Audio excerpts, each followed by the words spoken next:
Despite the fact that there is absolutely zero evidence that this ever happened, the media is going all in on Duke volleyball player Rachel Richardson's story about someone yelling racial slurs at her repeatedly throughout the entirety of a match between Duke and BYU, even though not a single other person on the floor heard it, even though not a single person in the crowd heard it, even though a review of video and audio evidence cannot find that anywhere a racial slur was used throughout the entirety of the match. The mainstream sports media is pushing this narrative even after reports from the police come out, say the police can find nothing to substantiate this, even though there's no proof that this happened, even though a history of not only her Twitter and social media, but also her godmother who pushed this story, find that there's actually some pretty racist shit there against white people. Still, the narrative is going forward that she is a huge victim in this and that the BYU student section is the true villain and the true enemy. And all of that has resulted in more ridiculous virtue signaling, this time from another SJW activist in sports. South Carolina women's basketball coach cancels BYU series over racial incident. South Carolina and women's basketball coach Dawn Staley, who has a history of activism herself, canceled a home-and-home series with BYU over a recent racial incident where a Cougars fan yelled slurs at a Duke volleyball player. Again, not substantiated, didn't happen, nobody else heard it. She's making it up. That's obviously what's going on here. The Gamecocks were scheduled to start the season at home against BYU, then play in Utah in the 23-24 season. But Staley called BYU's home volleyball match last month as a reason for calling off this series.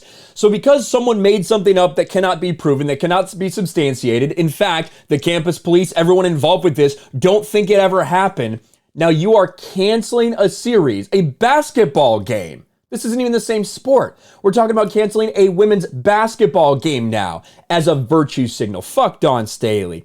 As a head coach, my job is to do what's best for my players and staff. The incident at BYU has led me to reevaluate our home and home, and I don't feel this is the right time for us to engage in this series. Duke sophomore Rachel Richardson, a black member of the school's volleyball team, said she heard slurs from the stands during the match. BYU has apologized. They say we're doing everything we can to get down to it, all of this stuff. But it doesn't matter. Canceling the match. Ironic, isn't it? Because it was only 4 years ago. These were the headlines. Dawn Staley defends South Carolina fans after racial slur / spitting allegations, or comma spitting allegations.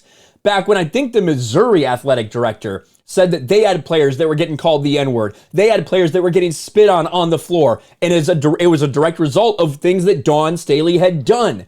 Well, she then defended South Carolina fans. What was her exact quote? "The accusations are serious and false, and they will be handled in a manner reflective of those facts. Our fans are great. They're loyal. They're passionate. They understand how to act in the stands." But now, when someone else is accused of something, even though there's no evidence, well, now the shoe's on the other foot, and Dawn Staley, the hypocritical bitch that she is, treats it completely and totally differently.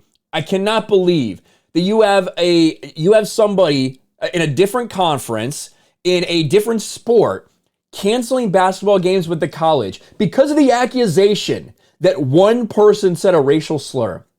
That really is the end day, the allegation. One person said a slur at a volleyball match, and now you're going to cancel games with that university. You're going to try to put blame on the BYU student section or something like that, even with no proof at all. Laughable. But this is a result of the woke sports media. This is the result of people seeing this story, it fitting their narrative, and then pushing it. Not looking into this person's past, not looking into the person surrounding this person's past and their racist behavior. And what do you know? It has actual ramifications. Let me know your thoughts about this in the comments below. Smash a like button, subscribe to the channel, ring the bell for notifications, share this video out there, and I'll talk to you later.